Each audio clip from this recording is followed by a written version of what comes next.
Facebook এবং আমাদের অনুভূতি। চলুন বিস্তারিত জানা যাক।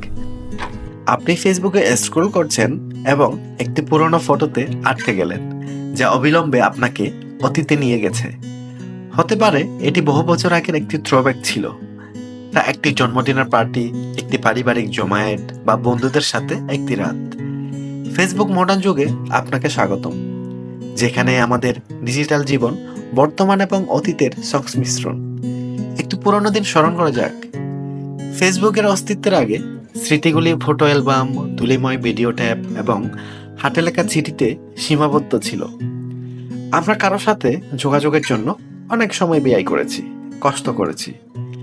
আজকে আমাদের টাইমলাইনগুলি নতুন অ্যালবামে পরিণত হয়েছে। পোস্ট, কমেন্ট এবং শেয়ার করা ভিডিওতে স্মৃতিগুলো বেঁচে থাকে।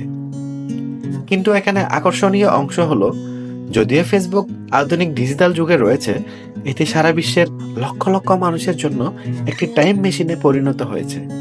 ফেসবুক এখন আর শুধু একটি সোশ্যাল মিডিয়া প্ল্যাটফর্ম নয়, এটি আমাদের ভার্চুয়াল মেমোরি ব্যাংকে পরিণত হয়েছে।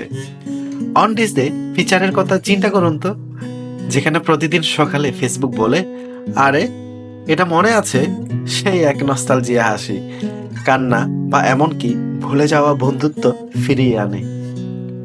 এটা আমাদের মনে করিয়ে দেয় যে আমরা কয়েক বছর আগে কোথায় ছিলাম, কার সাথে ছিলাম এবং আমরা কত দূর বা এসেছি। আমরা একটি আধুনিক যুগে বাস করছি, যেখানে আমরা কেবল অতীতকে মনে রাখি না, আমরা এটিকে ভাগ করতে পারি, এটিকে পুনরুজ্জীবিত করতে পারি, এমনকি এটিকে নতুন আকার দিতে পারি। তবে আমরা যখন অতীত এবং বর্তমানের মধ্যে এই ব্যাপারটি ফিল করি, তখন আমাদের একটি প্রশ্ন জিজ্ঞেস করা দরকার। আমরা কি আমাদের স্মৃতিতে খুব বেশি বেঁচে আছি, নাকি আমরা আজকে আরো অনেক কিছুর জন্যই ব্যবহার করছি? ফেসবুকের আধুনিক যুগ আমাদের সেই ভারসাম্য রক্ষা করার সুযোগ দেয়।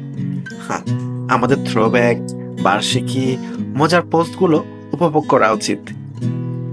অতীতে আটকে যাওয়ার পরিবর্তে বন্ধুদের সাথে পুনরায় সংযোগ করতে, ভুলে যাওয়া স্বপ্নগুলিকে আবার দেখতে এবং আপনাকে যে অভিজ্ঞতাগুলি তৈরি করেছে সেগুলি মনে করিয়ে দিতে এটিকে ব্যবহার করা যেতে পারে।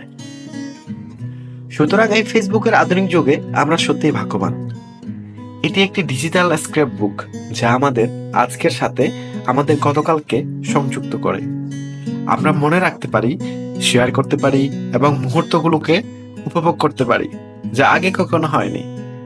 এগিয়ে যান, হঠাৎ একটু থামুন, সেই পুরনো ফটো শেয়ার করুন বা আপনি মিস করেন এমন কিছু। কারণ স্মৃতি শুধু পোস্ট করা নয়, বরং আমাদের অনুভূতির সাথে এটি আমাদের সবাইকে যুক্ত করে।